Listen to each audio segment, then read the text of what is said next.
Okay, good afternoon, everyone. I'm going to call the meeting to order. We're going to have the invocation by Reverend Tony Cowell, officer with the Clayton County Police Department, also a reverend with the Rehoboth Fellowship of Atlanta Church in Atlanta, Georgia. All right, be followed by the Pledge of Allegiance. If you would, stand with me, please.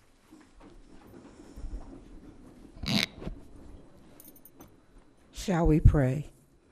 Almighty and wise God, we come before you with bowed heads and lifted up hearts. God, we thank you for invoking your presence in this place. Now, God, we thank you for the leaders that you have ordained in this county of Clayton. God, we ask that the citizens and the leaders come on one accord and reason together. We thank you for this request. In Jesus' name, amen. I pledge allegiance to the flag of the United States of America and to the republic for which it stands, one nation, under God, indivisible, with liberty and justice for all.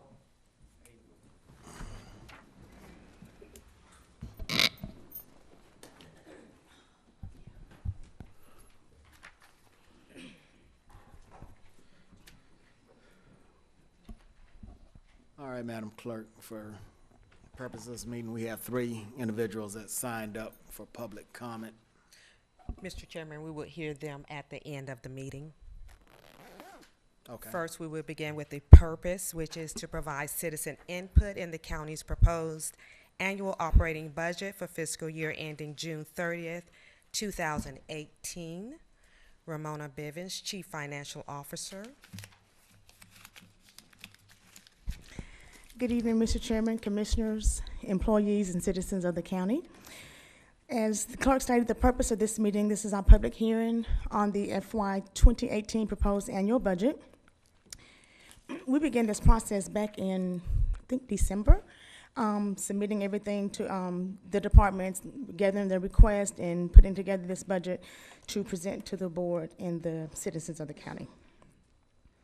In accordance with the Official Code of Georgia, we are required to adopt an annual budget. When we adopt the budget, we adopt a total budget, and the county operates through 6 different funds as shown here. The main one is the General Operating Fund, and we have special revenue funds, capital projects, debt service, internal service, and an enterprise fund. Excuse me. The Special Revenue Fund is where we account for proceeds of specific revenue sources that are legally restricted to expenditures for specific sources. That would include our fire fund, our hotel motel tax fund, the federal and state narcotics fund that our law enforcement agencies receive, the agent grants that our senior services department receives, our HUD funds, and the E911 fund. The capital project fund is where we account for construction and acquisition of our fixed assets, our buildings and land. The primary source of revenue is our SPLOST revenue and some small interest earnings. And again, as I stated, primary expenditures are land purchases, our facilities for our parks and recreation departments, construction of buildings, roads, sidewalks and bridges, and any additions or renovations to existing buildings, as well as technology. These funds cannot be used to fund day-to-day operations of the county. They are restricted for these specific purposes. Our debt service fund is where we account for funds used to pay principal and interest on our any long-term debt, some like bonds. And our enterprise fund account for services provided to the public on a user charge, such as the landfill. Our medical self-insurance and workers' compensation fund are considered internal service funds, and these are operations that serve other funds or departments within the government on a cost reimbursement basis. As I stated earlier, the General Operating Fund is the largest fund that where we account for all of the budget and accounts for the primary day-to-day operations. Our primary revenue source is property taxes and sales taxes, along with some fines and forfeiture fees, licensing and permits, and some interest earnings. I'm going to give a brief review over local economic conditions and outlook. This slide shows our vacancy rates for industrial, office, and retail spaces. This shows that they have continued to increase the occupancy as the vacancy rate has decreased since 2013. This chart shows the industrial rates are at a current of 9.7% vacant, 15.4% for office vacancies, and 7.5% vacancies. These vacancies are lower than they were last year, so according to the Clayton County Economic Development Office, that we are starting to see an increase in occupancy space. To continue the local economic conditions and outlook, they're reporting that we have $700 million in investments over the last 3 years, as well as $170 million in private investments in 2016. This has created more than 2,000 new jobs. We led the region for job creation as percentages last year. The workforce has grown to 132,774 as of March 2017. And the unemployment is now below 6%. As of March 2017, it was 5.97. At one time, it was at 13.5 at the all-time high in 2010. Wages and salaries are now more than $5.2 billion. We were ranked first in the United States out of 339 large counties from the first quarter of 2015 to the first quarter of 2016. And it's the fastest increase in average weekly wages in the state of Georgia for the same period. Retail sales in the county are now at $3.9 billion in 2016. And additionally, MARTA has helped to retain and attract companies to the county. This shows the unemployment rate. As I stated earlier, we're at the same level, actually, as we were back in 2002, where it was at 5.9%, which is a great decrease from 2010, where we had an all-time high of 13.5%. And you can see in 2008, 2009 is when it started to increase during the Great Recession. Some of the revenue challenges that we're experiencing for this fiscal year would be the one main one is the FAA regulations regarding sales tax on jet fuels. Last year we had state legislation that impacted us negatively. Now we have a federal legislation that's impacting us negatively. For this fiscal year, it would be about $2.5 million.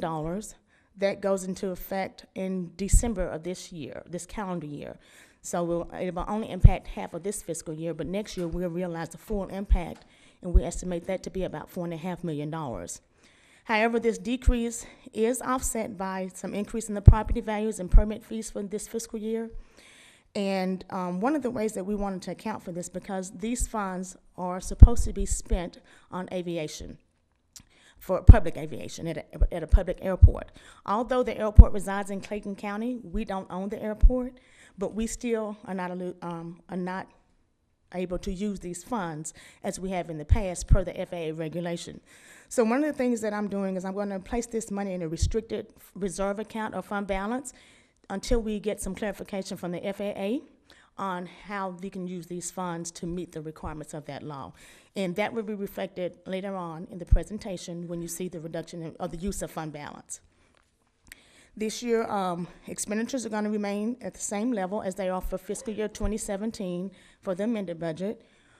We have included an additional $1.4 million for the solid waste landfill, and claims expenses for retirees have increased by $900,000. So those are a couple of things that we don't really have a good control over that we need to take care of and fund for this year above our normal expenses.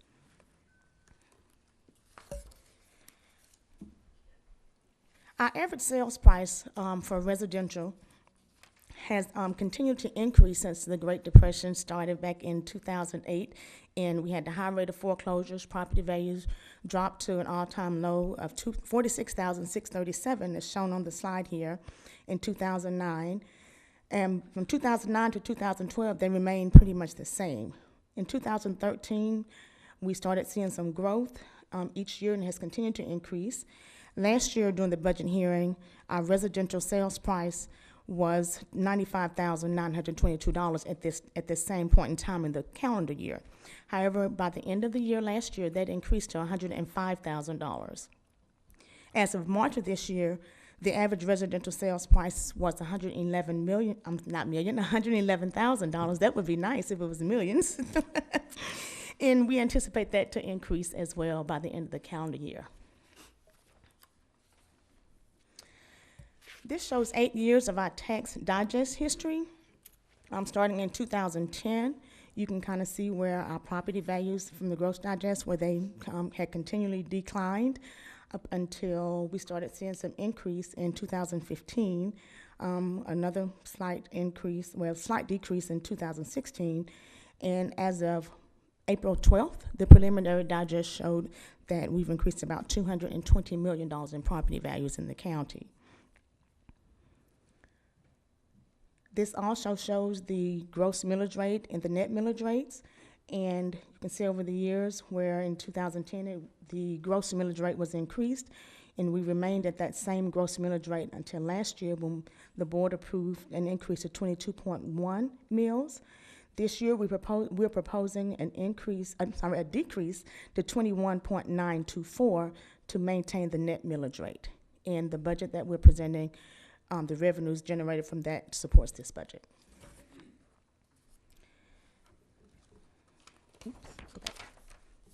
This shows the property tax trends, the actual taxes on the digest from 2008 up to now, shows the growth in the digest from 2008.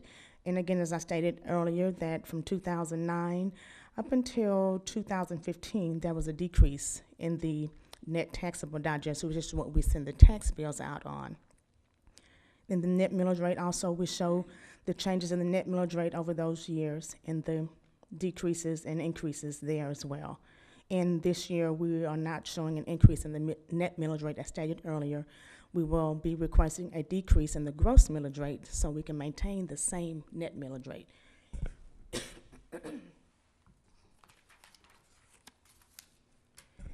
So the tax revenue based on the last preliminary digest received from the tax assessor's office on April the 12th shows that our net assessed values increased by $220 million. And although we have a slight increase in the lost revenue, the credit decreased as well, which would have meant the property taxes the net millage rate would have increased if we did not reduce the gross millage rate. So again, as I stated earlier, the base millage rate will be reduced to offset that increase in the sales tax credit so we can have a same net millage rate. This will generate approximately $103 million in taxes, and we use a 97.5% collection rate, and we estimate the net taxes that we will collect would be $101.1 million. The property tax notices were mailed on April 21st. June 5th is a deadline for appeals. After the tax assessor massages those numbers, we will get a final tax digest in mid-June. And if it's an increase in the digest, that has a positive effect, and we will need to make some decisions on maybe possibly lowering the millage rate even more so we can maintain the same net millage rate. And if it's a decrease as a negative effect, we'd have to have a different conversation on if we want to make cuts or raise it a little bit to maintain the proposed budget. Good business practice dictates having a minimum of 1 month's operating expense in reserves. Our current average monthly expenditures are from anywhere from $14 to $15 million, and we're projected to end the current fiscal year with $52.4 million. However, on the slides follow, it's going to show that our fund balance is $49.9 available after restricting the $2.5 million for the lost aviation fuel taxes previously discussed.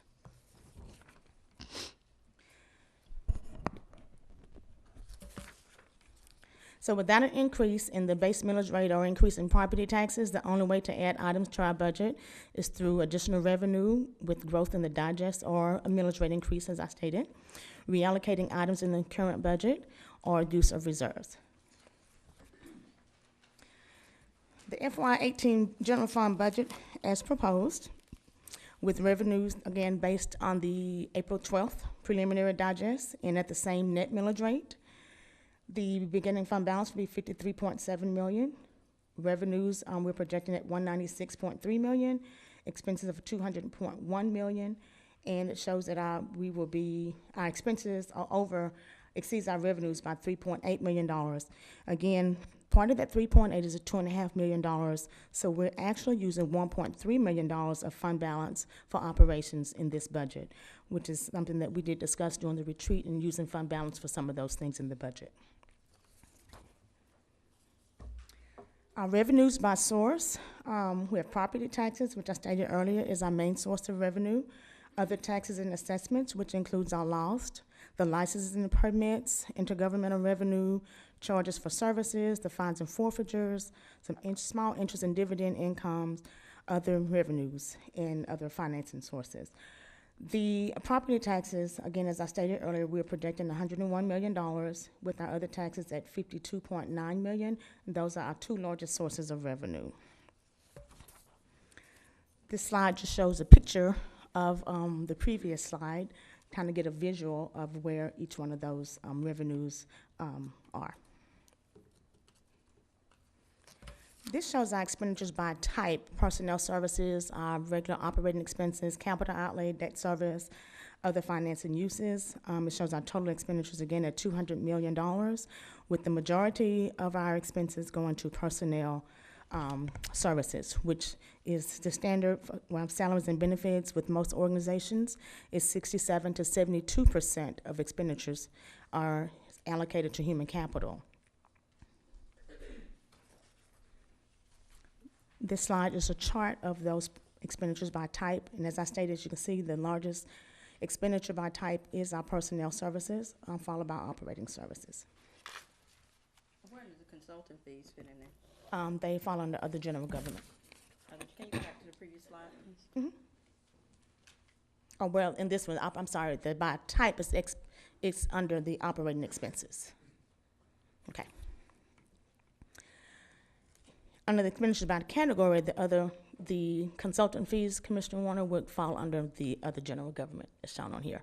So generally, we have the largest expenditures would be in the courts and law enforcement and public safety at 34.6% and 24%, followed by the other general government, which is where our consulting fees are in general government, and the others, as you see, Parks and Recreation, Tax Assessment and Collections, which is a tax commissioner and the tax assessor's office, Transportation and Development, Health and Welfare, and our libraries. Also, you see on there, this is the first time this has been on here, is that $2.5 million that I referenced earlier that we will be appropriating to a restricted fund balance because we are not allowed to use those funds on any other purpose other than aviation. And this chart just shows these expenditures by category, so you can kind of see where they are. As I stated earlier, the proposed budget includes the same level of funding as fiscal year 2017, our current fiscal year, at the amended budget. It also includes funds to continue the strategic initiative we started last year with the public safety pay enhancements at a 1.25% increase, which equates to $0.6 million. Vehicle replacement, we're adding an additional $500,000, so that will go up to $2.5 million for this year. We're proposing a 1% COLA for all employees at a cost of $1.1 million. And there are several department enhancements that total about $2.5 million. Some of the personnel additions include the Office of Planning and Zoning, which will be a new office, and we included the operating expenses and personnel for that but for that office. We have an Office of Youth Services. We included personnel and operating expenses for that office as well.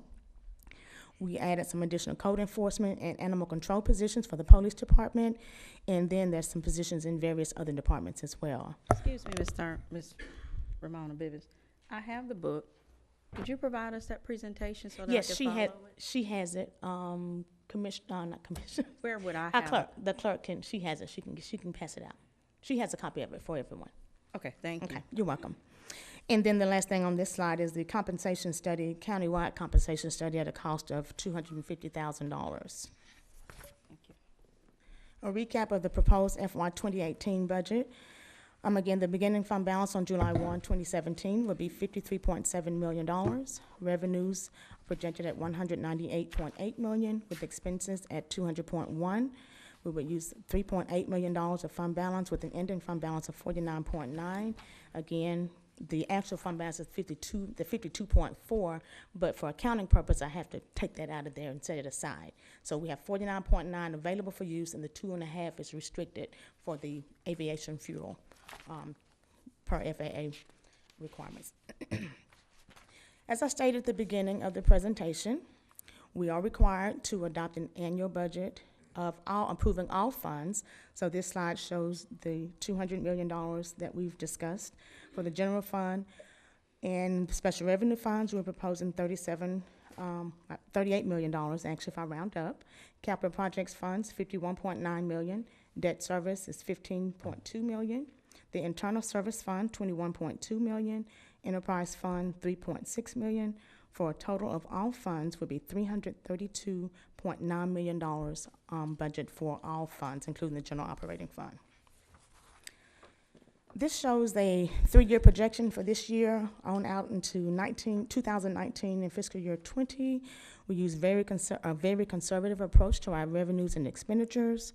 We show some slight increase for property taxes because of the increase in the property values that we have experienced and anticipate to continue to experience as the economy improves.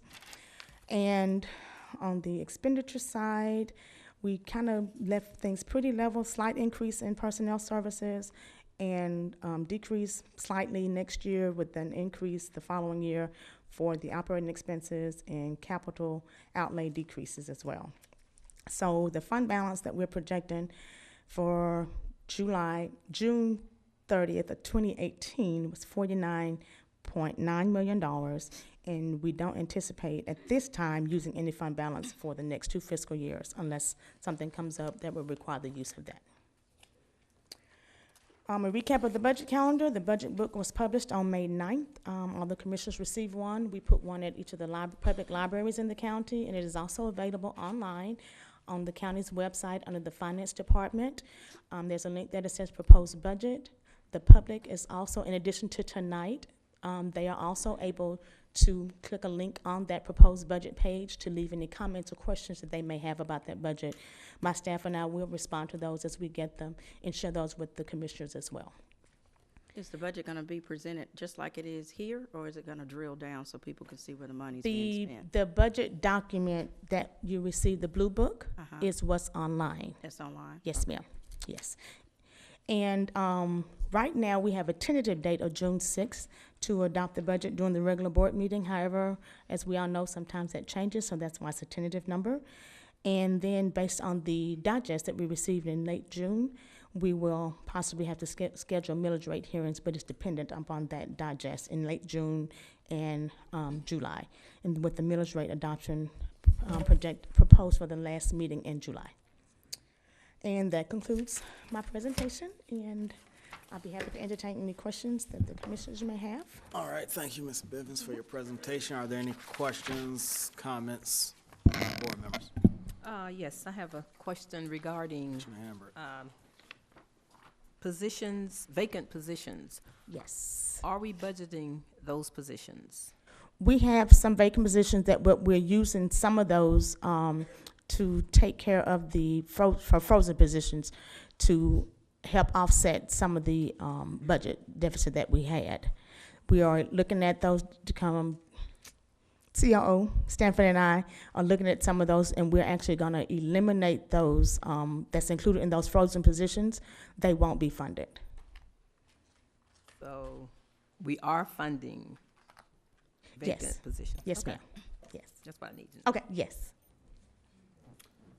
Commissioner Warren? Yes, sir. I have a question. When are we going to do the actual analysis that we spoke about? Because if we are doing the budget at this time, it seems like we need to analyze those positions and see if we need certain positions or we don't need them. That's part of my response to Commissioner Hambrick. We are doing that now. Even though they're funded, we are looking at some of those positions to see what we can delete. I know TMD has some positions that they need that's on that list, and we're discussing on how we can accommodate them and still remain within our budget. And So we are talked about analyzing those. actually doing a full analysis of all the positions and job duties and what people do. The work. Are you talking about the compensation study? No, actually, I want more than a compensation study. We Okay. discussed that in a previous meeting, where we actually would go through and we would study and look at what the job duties of the employees were, especially with the overhaul of all of our systems. We are presenting a budget now, but as we get new systems in, will we still need the same positions? That I believe will be done through that compensation study. The compensation study will look at what each employee is doing, their actual job descriptions, what they're actually doing, and we won't be able, it depends on when they do the compensation study, we won't be able to do a full analysis of what positions will be needed or not needed once we get the new system, the new ERP system on board. I know I can speak for my department. There are some positions, well, we're not gonna eliminate any positions immediately. My plan for my department is to, if needed, eliminate positions through attrition. So as people leave, resign, or retire, if those positions are not needed because we have the ERP system that's doing the function of what we're doing now, then we will eliminate those positions via that method. Questions? All right, I have a question on page 73 of the budget book. Talks about the deletion of the legal department. So I have some questions in reference to that, especially since I wasn't part of that process or discussion. So, we're talking about placing all our legal services with Freeman, Mathis, and Gary, correct? That is correct. What's the savings that, I'm assuming that it was being proposed for savings. There is a potential savings. I've been speaking with Mr. Hancock over the last few days, and then just as early as right before the meeting to get some more additional data above what I had, because what we have in our system is a total of everything that they do, not just the ad items, the EEOC claims, and the general counseling advice that they give us.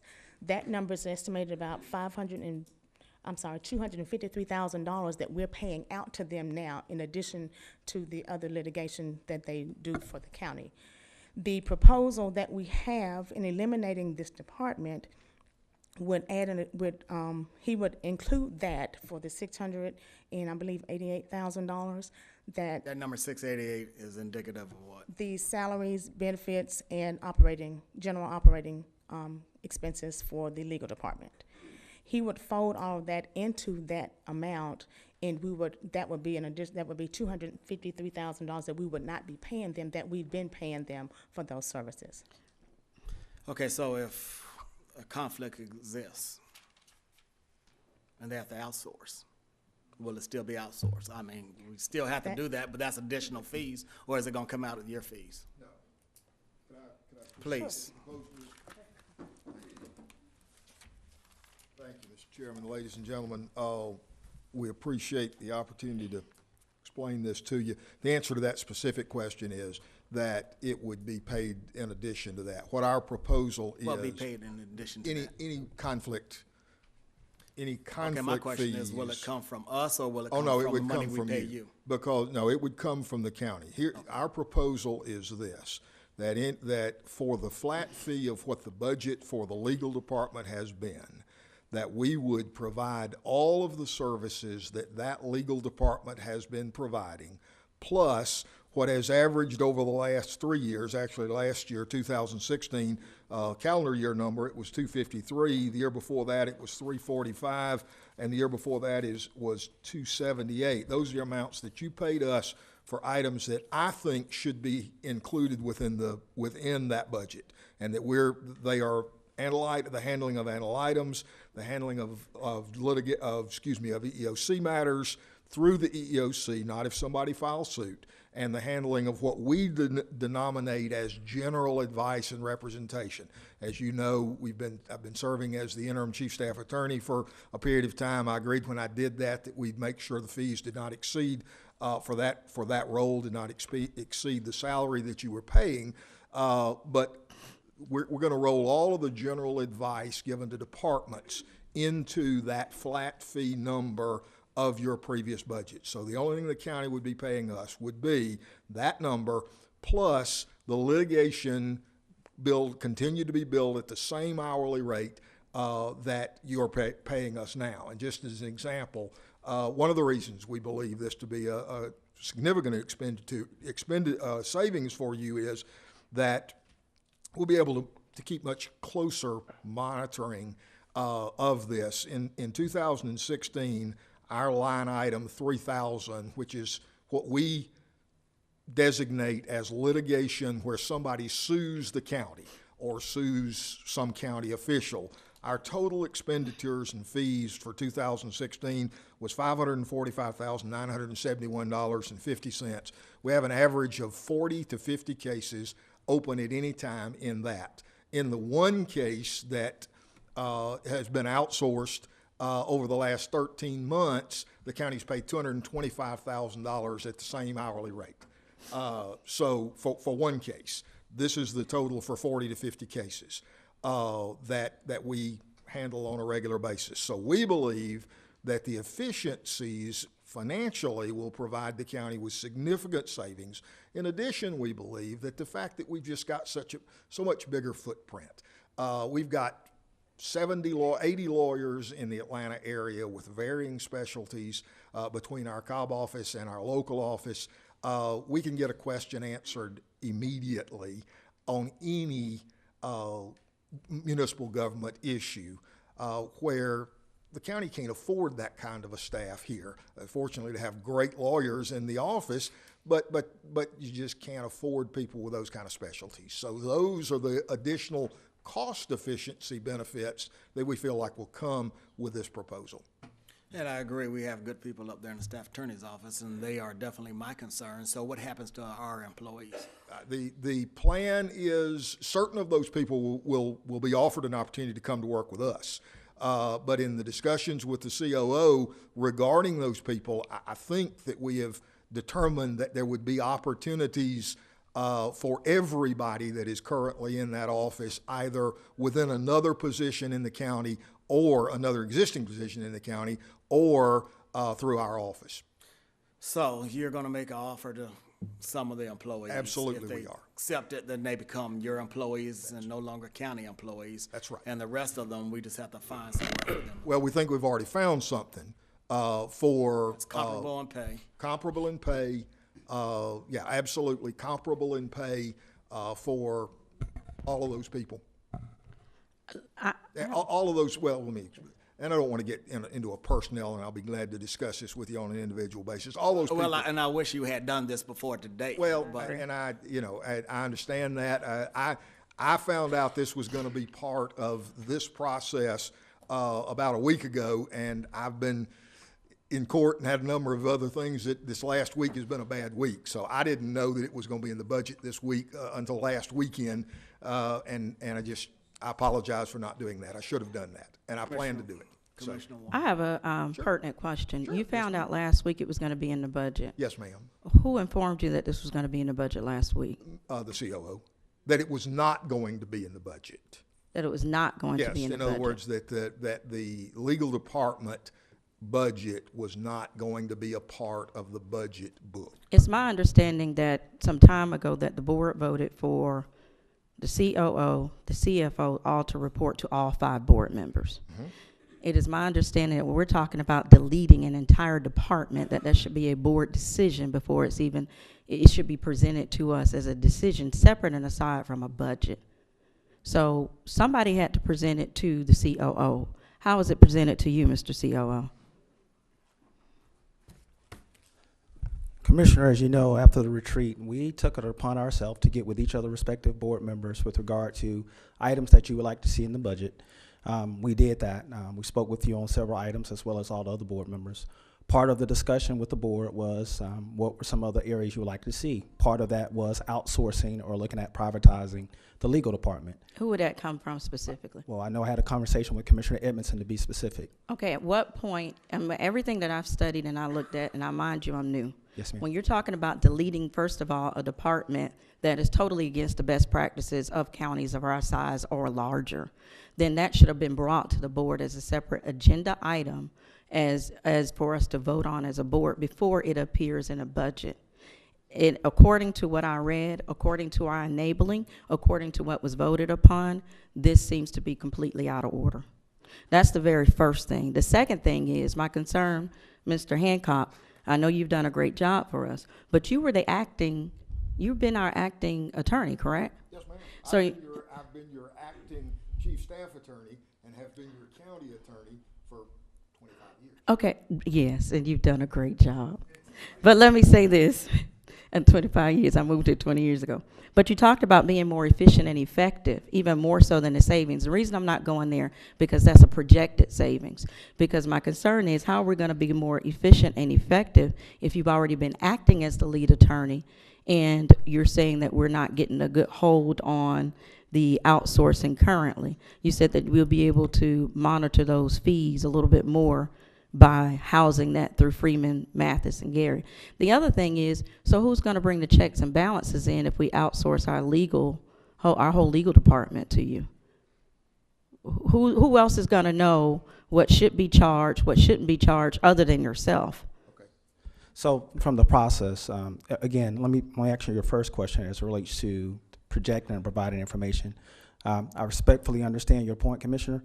However, this is a proposed budget. Just as there was items that was presented by a lot of board members that's in the book, the legal aspects just happen to be one. So what we tried to do is capture that information, provide a balanced budget as the CFO is provided to you, and then in turn provide you the proposed budget.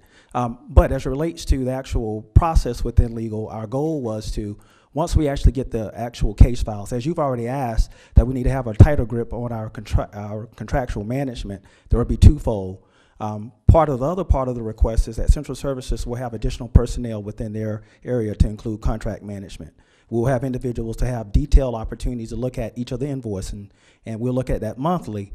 Part of the sign-off before we actually pay any bills to any contractual service to include legal, I will sign off on that prior to the invoice going to finance for them to pay for it. That's one area. Okay. Secondary to that, we will also use the CFO's office through internal audit to ensure that, again, when information is coming forth that may have some discrepancies, we'll use the internal audit department periodically to do spot audits to ensure that information that's being provided by that contractor is in line with what we think they should be doing based upon what the contract outlines. Okay, and I hear you clearly. A little bit to your question, additional things, if you don't mind. Yeah, if you give me 2 seconds, because you know I got mommy brain, it'll leave me. What I do want to say is we can accomplish the same thing with our own staff if we house the staff. I mean, we hire the people to do it. Yes, ma'am. The problem is we have not hired the folks to do it. So they've been operating kind of only with you as the helm. So we have not had a leader in that position. So you've been kind of holding two hats, which you've done an amazing job at. The other thing you mentioned too was on reviewing contracts. There's no reason that our staff shouldn't be able to do that. Our staff attorneys shouldn't be able to do that. The question was asked based upon there being outsourced contractual legal services. How will we address that? You're right. If we still keep our internal staff as it is right now, then we'll keep the process as it is. Right now, Ms. Miller is responsible for actually looking at the invoices from Freeman, Mathis, and Gary. So that process would continue. But I think the question was, if in fact we outsource the services, how would we govern? What would be the checks and balances if we outsource the legal services? And that would be our proposal if in fact that's what we did. Let me ask you this, Mr. Hancock. Chairman, could I respond ahead, to a go couple ahead, of things? First of all, your initial comment regarding other counties your size.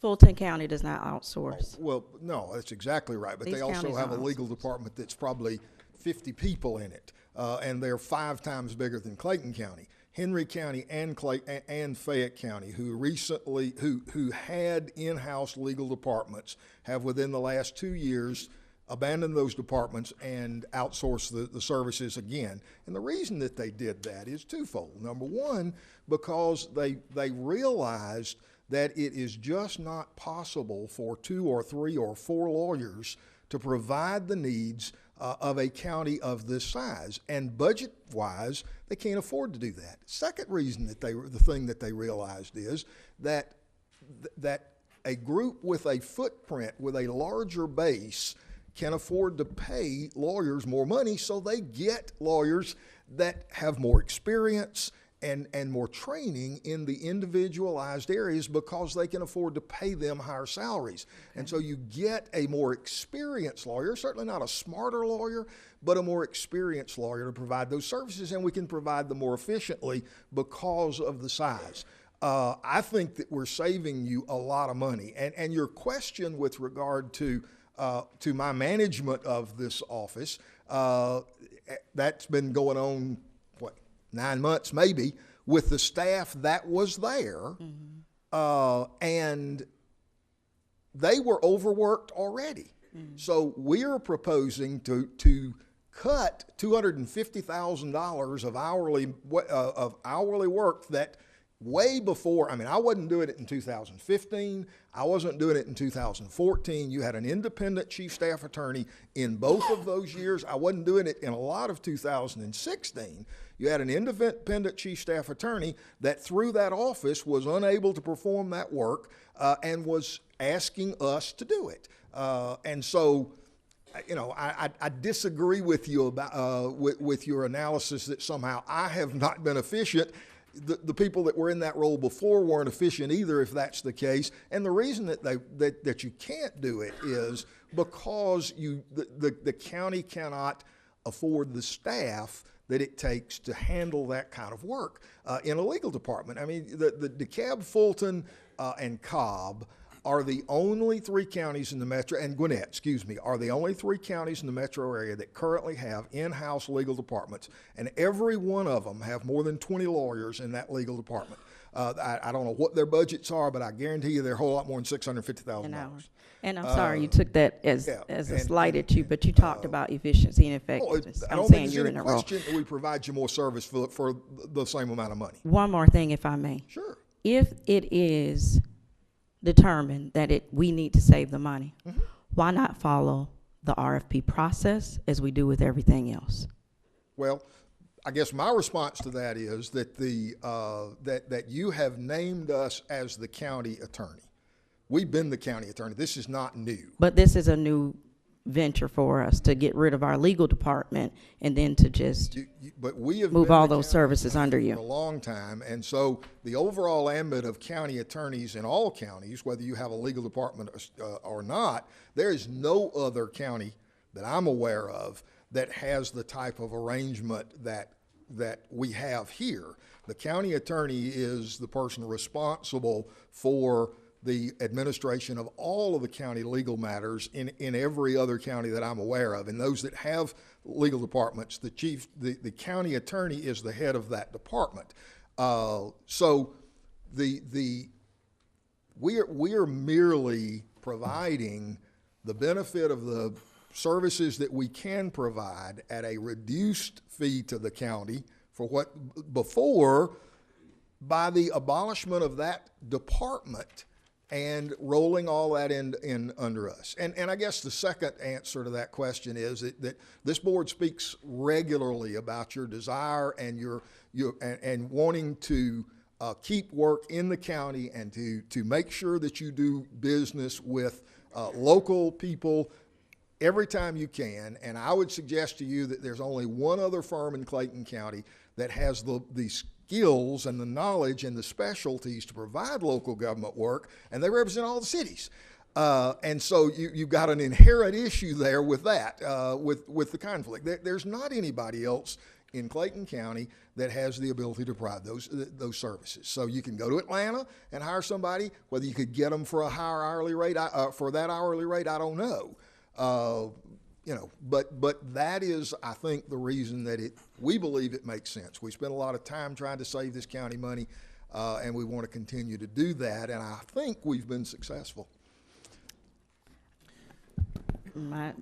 I still stand on the fact. I thank you so very much, sure. But if you all determine that this is the case, we need to go through the RFP process, because I can only accept what you share with me, because even though you only know of one other company, we don't know who actually is in this county. I'm a business owner.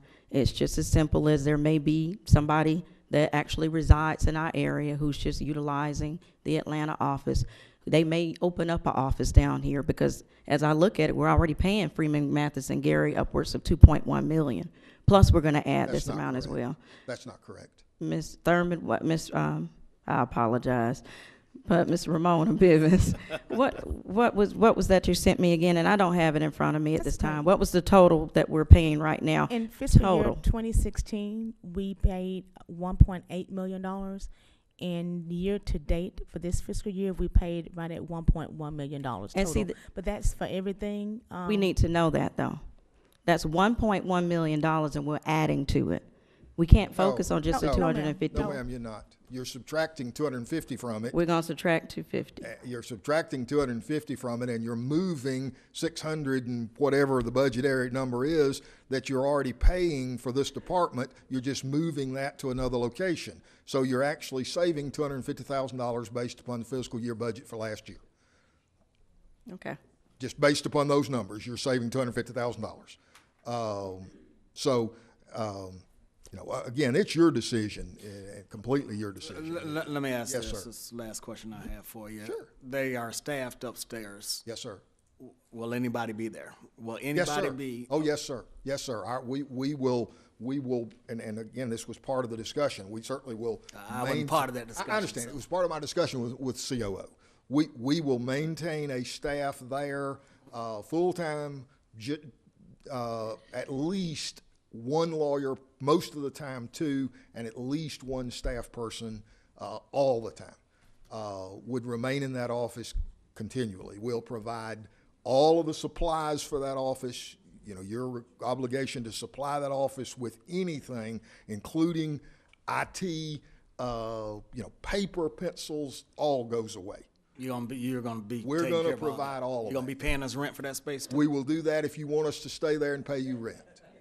We absolutely will. If you want us to stay in that location and want to apportion rent to that location, then we'll certainly negotiate that. But actually, we're laughing, but it is true, because there's no business that I know that gets a place to work and charge us as well for their services. So, and I hear about the 250. I hear it. Please know, my degree is in accounting, so I understand where you're coming from. But at the same token, I have to look at it as a whole, Mr. Hancock. And I appreciate what you've done, but we need to go through the RFP process like we do for anything else. All right, any other questions? Thank you, Mr. Hancock. Any other questions for Ms. Bivens? Hearing none. All right, again, thank you for that presentation. I guess now we'll have, Can I make one statement, sir? yes. I have a concern as a board member. I understand we can all have conversations with Mr. COO and with CFO, but my concern as a board member, there are a lot of decisions that are passed along to us that seem to have been made outside of this boardroom. I have a concern of that, and I'm putting it on record as of this evening. We have to be good stewards of the taxpayers' dollars. We should not have been made aware in the budget book of a delineation of a department. It should have been brought to us as a board. We had the youth services division that was brought to us, and we voted on that as a board. This is a separate item. It does not need to be wrapped up into a budget process. It should have been brought to us initially. Any other comments or statements from board members? Hearing none, then we will end this meeting and take a couple of, Yes, sir. I'm sorry. something, sir? Yeah, I do, if you don't mind. Go ahead. I just want to say that I do hear you, and I appreciate every citizen, because I too am a citizen. I've been here 20 years. A lot of times you come up and you speak to us, and for whatever reason, I've been told we don't normally respond. However, at the end of the day, you said it right, sir. You're the taxpayer. I've been here 20 years in this county, been paying taxes, and we need to work together. I do hear you. Any other statements? All right, this meeting will be adjourned and we'll reconvene next meeting in 2 minutes.